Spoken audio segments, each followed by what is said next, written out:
Hello, welcome to Inside Politics. I'm Anastasia Lavrina. Tonight we turn to a long ignored but strategically charged diplomatic space, relations between Azerbaijan and Syria.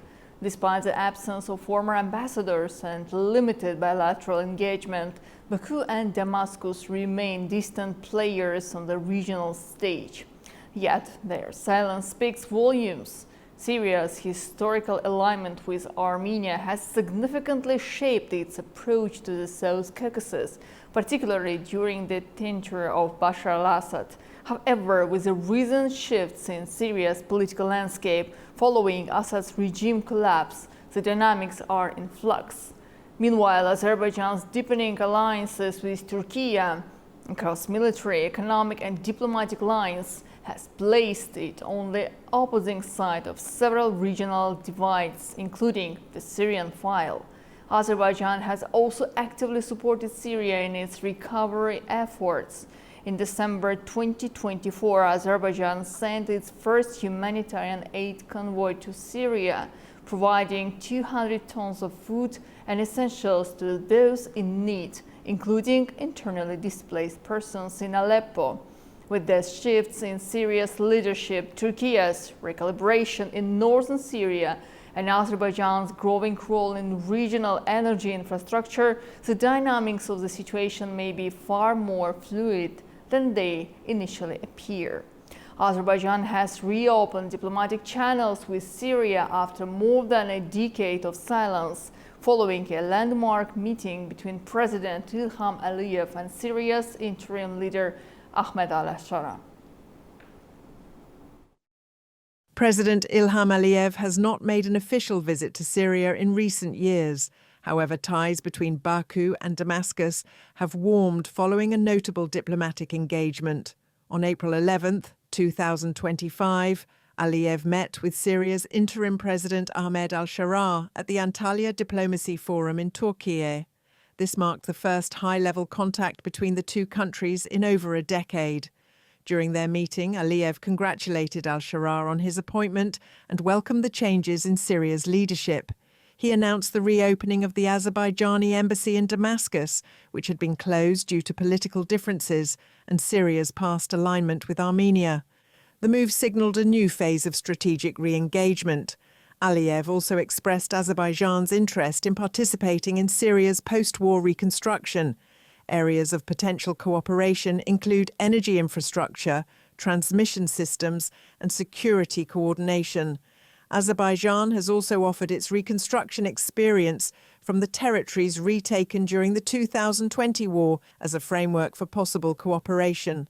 Following this, on May 4, 2025, a delegation led by Deputy Prime Minister Samir Sharifov visited Damascus. The delegation delivered a letter from Aliyev to al-Shara, extending an invitation to visit Azerbaijan. Discussions focused on joint efforts in the energy sector, cultural exchange, and economic cooperation.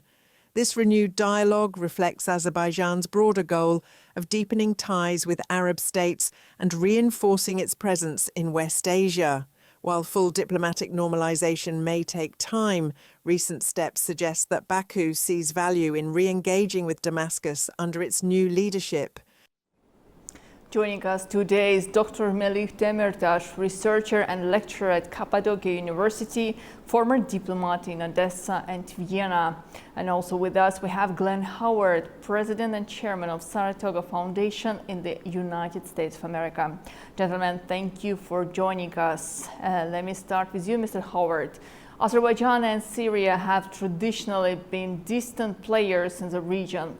What do you think are the key factors driving this diplomatic shift now? Is it mainly due to the recent political changes in Syria, or are there other strategic considerations at play? Well, I think Azerbaijan has a variety of factors in shaping its strategy towards Syria. I mean, one is to follow Turkey's lead in trying to develop an economic reconstruction aspect of its strategy in Syria, and so they're trying to engage Syria in that way to help post-war, post-conflict Syria develop. And then the second part of that is that they're also trying to use the energy aspect of SOCAR its ability to help Syria get its oil industry back in the right condition after years of civil war and conflict.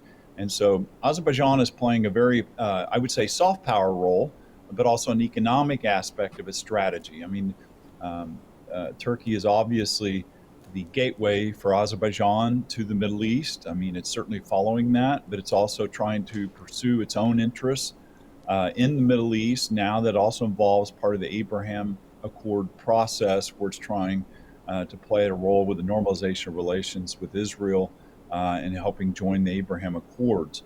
But of course, this whole strategy of what Azerbaijan's trying to do is caught between the Turkey friction with Israel over Syria and the efforts between Turkey and Israel to deconflict its relations over this tension over Syria. So Azerbaijan is playing a very careful diplomatic balancing act with Syria and also trying to maintain its good relations with Turkey and Israel. And so this is the aspect, and using the energy dimension is very important for Azerbaijan. It has a very important role to play. But it's also part of Azerbaijan's growing Middle Eastern policies and involvement. So it's becoming a player in the Middle East. It's also trying to develop the offshore gas reserves of Israel as well. So it adds another dimension of Azerbaijan's multi-dimension regional foreign policy. Indeed, very interesting. I like the phrase player in the Middle East. Dr. Demirtas, Azerbaijan's Deputy Prime Minister Samir Sharipov recently visited Syria with a delegation aiming to support Syria's reconstruction. What do you think this visit signifies about Azerbaijan's evolving role in the region, and how does it reflect the shift in foreign policy? Yes, thank you, Ms. Larina, also giving this chance, also with Mr. Ambassador, Mr. Howard. It's important, yes. Antalya Diplomacy Forum, as you remember, just in April, we had an important platform, and Mr. President Aliyev and Mr. Shara, the new president of the interim government in Syria, they firstly met there in Antalya and having, I think, a constructive dialogue about some political and about some commercial lines for the new period. I think Turkey is a good platform always for such projects between Europe, between Middle East. Also, we have tried actually, as you remember, from the fall, from the last days of Bashar Assad. Also, we did our best to maybe combine this regime, although it had many failures past with its own population, also with the relations with Turkey, Azerbaijan, or all the region. But of course, Assad came to the end of his assignment somewhere in Russia. I think still he is. We don't know what's his future. But Shara regime and the new Syria, I think, gives some hopes and new signals. Also with the help of some dynamic actors like Azerbaijan.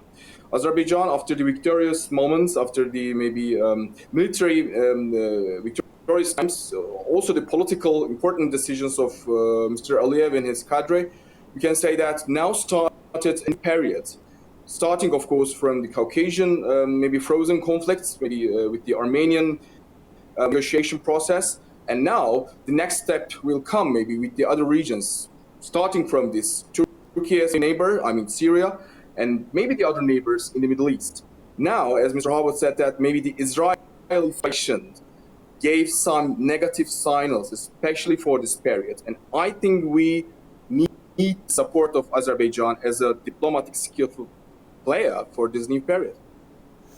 Mr. Howard, another very important issue, Syria has long had a close alignment with Armenia, especially during Bashar al-Assad's rule. With the changes in Syria's leadership, how do you foresee Syria's relationship with Armenia evolving in the near future? Well, I think obviously the more important diplomatic partner for Syria is Azerbaijan, and the important role that Turkey is playing as a regional patron of Syria, trying to support Syria's return to the international community is very important. And so obviously the improving relations between Armenia and Turkey and Azerbaijan are very, very important. And I'm sure that Syria, in light of the relationship with the Armenian community there, will continue to want to have good relations with Armenia. But the biggest player is obviously going to be Turkey.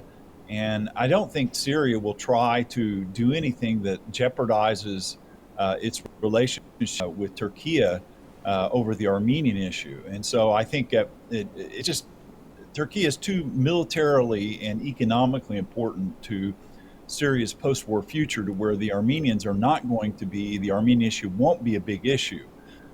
Yes, they'll try to probably normalize and improve relations with Armenia, but the biggest player obviously will be Turkey in this relationship. So I think that's I'm very confident that relations between Turkey, Armenia, and Syria in this kind of quadrilateral environment will be okay, and it'll be very, very complacent.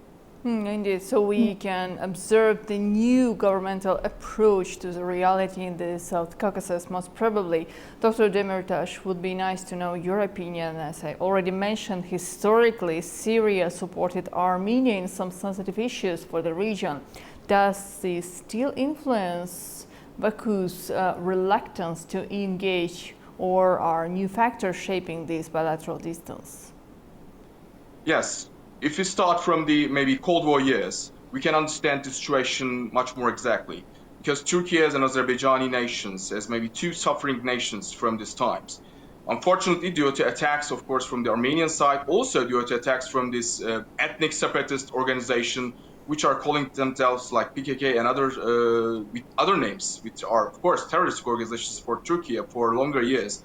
They are all supported, they all had some supports, materially, spiritually, from the territories of Syria and from the former territory, of course, from the former regime of Bashar al-Assad. Now, the regime's changing, and now maybe much more stable environments and much more divergent communities, democratic consolidation maybe inside Syria, also gives hopes to all of us as regional players, both Turkey, Azerbaijan, and I think Armenian new maybe regime or Armenian new maybe voices inside this democratic environment. I mean, Mr. Pashinyan's government, they find also some maybe new atmosphere for this democratic consolidation. I think that these Syrians' new projects with energy and economy, they will also find new supports with the lifting these sanctions upon themselves. I think United and Europe start to give some positive signals to them.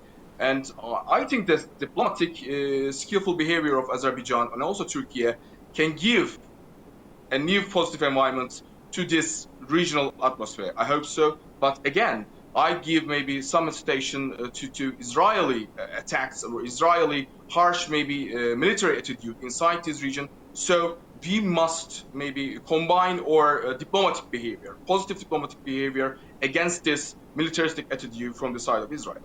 We'll definitely come back also to the future development of energy projects. But before that, Mr. Howard, I would like to come back to what you have already mentioned about the regional powers and the effects where bilateral relations between Syria and Azerbaijan may have a long-term broad consequences. So particularly the Azerbaijan's deepening engagement in Syria in reconstruction efforts, how do you think this will influence its relationship with and in between of other powers like Turkey, Iran, and Israel? Well, I think that it's, the role that Syria plays regionally is going to be very important for Azerbaijan. I mean, Azerbaijan has good relations with Iraq. They have an economic presence there in energy cooperation and an energy agreement with the Iraqis.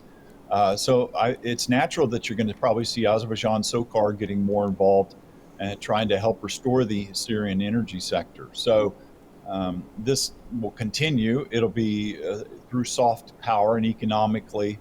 And I think you'll see the steady process of improvement of diplomatic relations, establishment of diplomatic relations. But everybody in the region is going very slow in engaging Syria. I mean, the European Union is now it has restored its relations and trying to revive economic cooperation with Syria and providing assistance.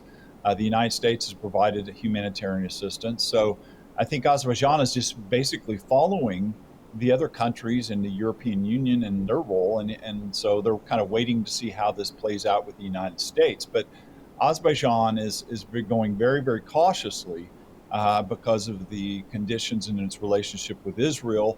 It doesn't want to provoke relations with Israel, but it also doesn't want to provoke relations with Turkey. So it's playing this kind of balancing act in Syria, but it's a very improving and encouraging. The trends are very encouraging. So I think it's just going to be, you're going to have to be very patient and wait on the diplomatic dimension of this and the deconfliction mechanism that Israel and Turkey have created over Syria. That will determine the pace of Azerbaijan's economic and diplomatic involvement in Syria will depend on this relationship between Turkey and Israel. Mr. Demirtas, do you also think that Turkey's military footprint in Syria and its strategic alliance with Baku dictate Azerbaijan's approach to the Syrian regime and new environment there? The military approach and Turkey is this maybe two inseparable, maybe the two important factors always in this region. As the important pillar of NATO, as the important pillar of this military maybe calculations inside a wider region. Of course, Turkey's military support and Turkey's security concerns also affect the other actors' balances and foreign policy agendas. Surely, Syria wants to have some guarantees for its own future now. Unfortunately, we saw the last attacks from these Israeli sides very nearly to the capital of Syria, I mean Damascus, recently, as you watched from the maybe international scenes. But this gives also signals that the tension is still critical. So we can say that Azerbaijani and Turkish military cooperation and maybe common diplomatic behavior can give a much more stable environment for these diplomatic behaviors, because the military and security concerns just turn maybe to or face from this militaristic attitude, which is so heightened in the tension, I mean, for this last 1.5 years, due to the, of course, first of all, Israel's harsh military responses. Now, another important actor, Iran, stands there still, and we don't know still what Mr. Trump will think for the coming future and for the coming diplomatic games, actually, after maybe his talks with Mr. Putin, another important player still in the region, in the wider Eurasia. So Turkey and Azerbaijan will play their cards, I think, much more cleverly and much more maybe skillfully in this new period. Of course, they know their military and they know their security agenda have a meaning for the other actors. Also, first of all, Syria, but that doesn't mean that diplomacy must be maybe in the second place or must be taught after all these militaristic calculations. No, we must first of all, as Azerbaijan did, as you said, with the last visits of Azerbaijan officials to Syria, the trade diplomacy, the soft power politics, and first of all, this institutional maybe cooperation between these three actors, Azerbaijan, Turkey, and Syria. This will maybe shape this new diplomatic behavior and this diplomatic atmosphere.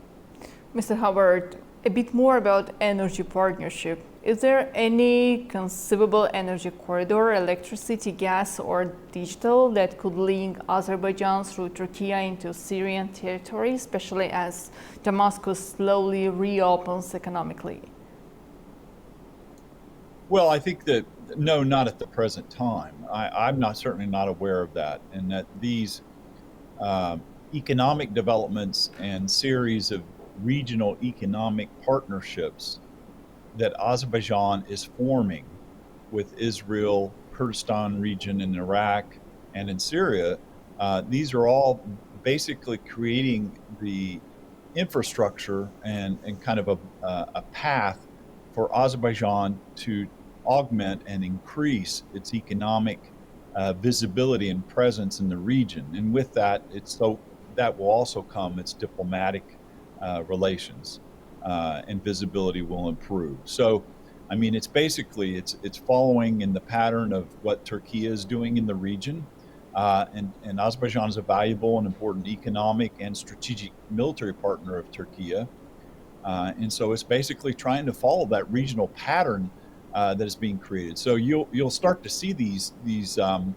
networks and economic partnerships grow and evolve, and so that will increase the visibility of Azerbaijan in the Middle East, and in a very positive way. And so, I mean, Azerbaijan doesn't have military intentions towards Syria, nor Iraq, but they're economic partners. So I think this is all very much a very positive aspect for the visibility and the prestige of Azerbaijan. We have to remember that Azerbaijan is also trying to play a role as a mediator between Israel and Turkey, and hosted reconciliation discussions there, deconfliction between Turkey and Israel in Baku. So they've been playing this important diplomatic role, and so in the economics of which you're asking about, in terms of electricity and all that will eventually develop and is developing, but it's going to be a very slow, steady process. Mr. Demirtas, how does Baku balance its increasingly active diplomacy with the Arab world, including the United Arab Emirates and Saudi Arabia, without aggravating its distance from Damascus? Yes, it's also another side of maybe medallion, and another side of maybe international politics of the Middle East now, because as you said, the United Arab Emirates and of course Saudi Arabia, they started to be, I think, much more active in this last maybe 10 years, and they maybe found a new, of course, backing or support from the Western Pact. I mean, first of all, from the United States. I think Mr. Trump will come very soon to those countries. We don't know still his agenda or program, but everybody, I mean, in diplomacy corridors, talking about this visit.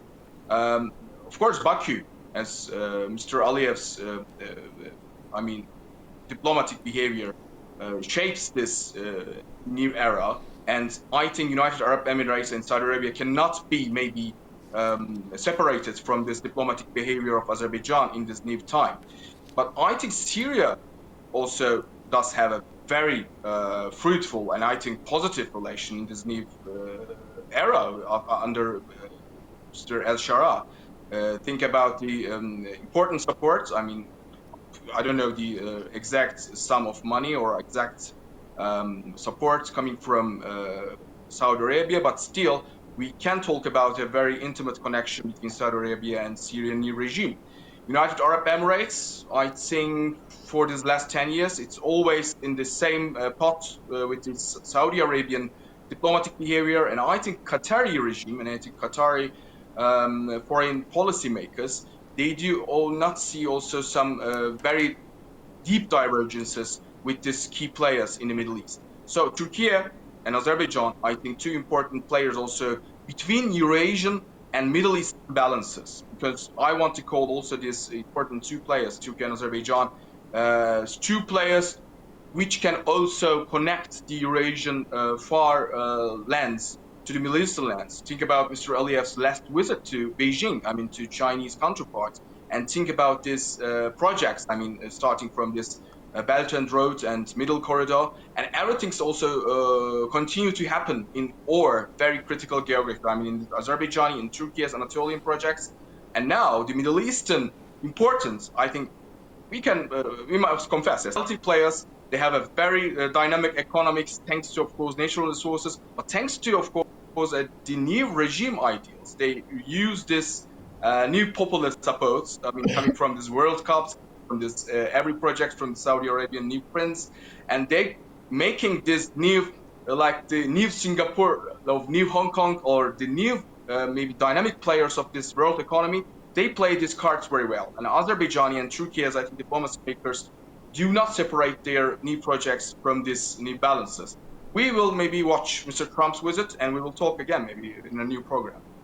Well, indeed, it shows the intention of some countries to foster the cooperation or create the new opportunities with a new government in Syria.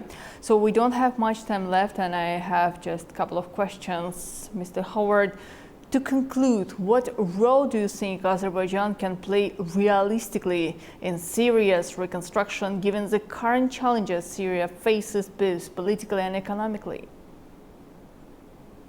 Well, I think I've pretty much covered that area, and I just don't think there's much more that can be done by Azerbaijan in the region in Syria, because it's awaiting this kind of deconfliction mechanism between Turkey and Israel. And I keep coming back to that because it's very important. Azerbaijan doesn't want to be caught in between Israel and Turkey over this issue. I mean, they're both, Israel is a strategic partner of Azerbaijan, and it's also, Turkey is a brotherly country, but also strategic ally as well. So whatever happens in Syria is going to be very much depend upon the relationship of this deconfliction mechanism. And so the relationship between President Erdogan and President Trump are going to be very important. So Azerbaijan, a lot of Azerbaijan's activity and relationships in Syria will depend on how this evolution of relationship between Turkey and the United States and Israel goes. Now, some of the recent developments in Washington with the firing of Waltz as National Security Advisor, and part of that is related to this balancing act that the Trump administration is trying to develop in its relations over its Iran negotiations, which is upsetting Israel.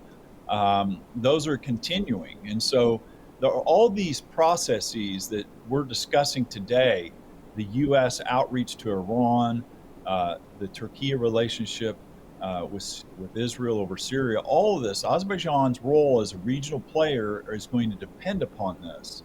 But it's well positioned. I mean, Azerbaijan can keep playing a very balancing role in this, and so a very positive element, and play a very patient waiting game to watch this process evolve, because it's a friend and it's an ally to both Turkey and Israel. So it's just trying to play this very careful calibrating action in diplomacy.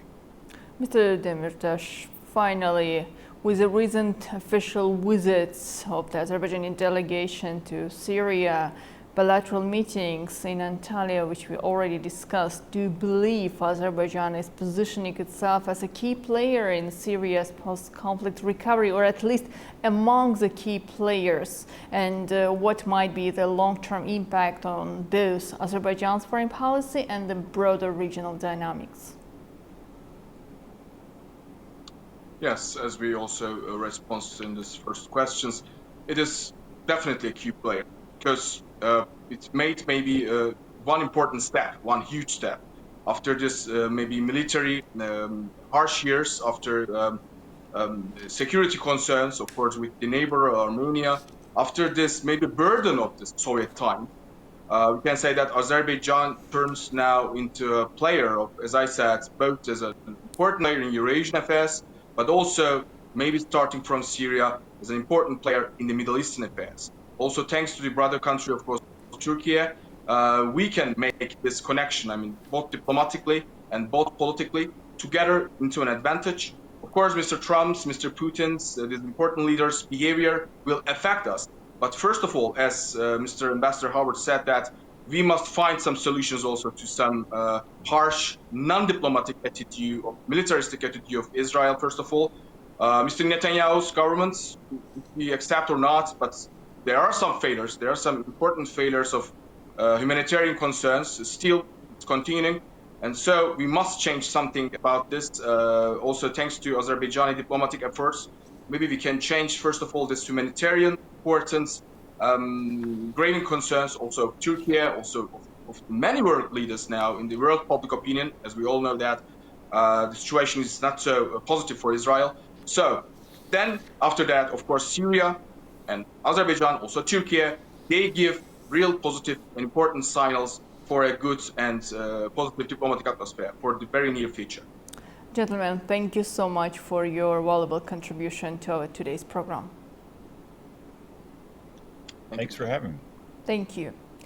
Well, that's all for tonight on Inside Politics. As we have heard from both experts, the gaps between Baku and Damascus are shaped less by conflict, but more by choice. steered by alliances, energy routes, and silent calculations.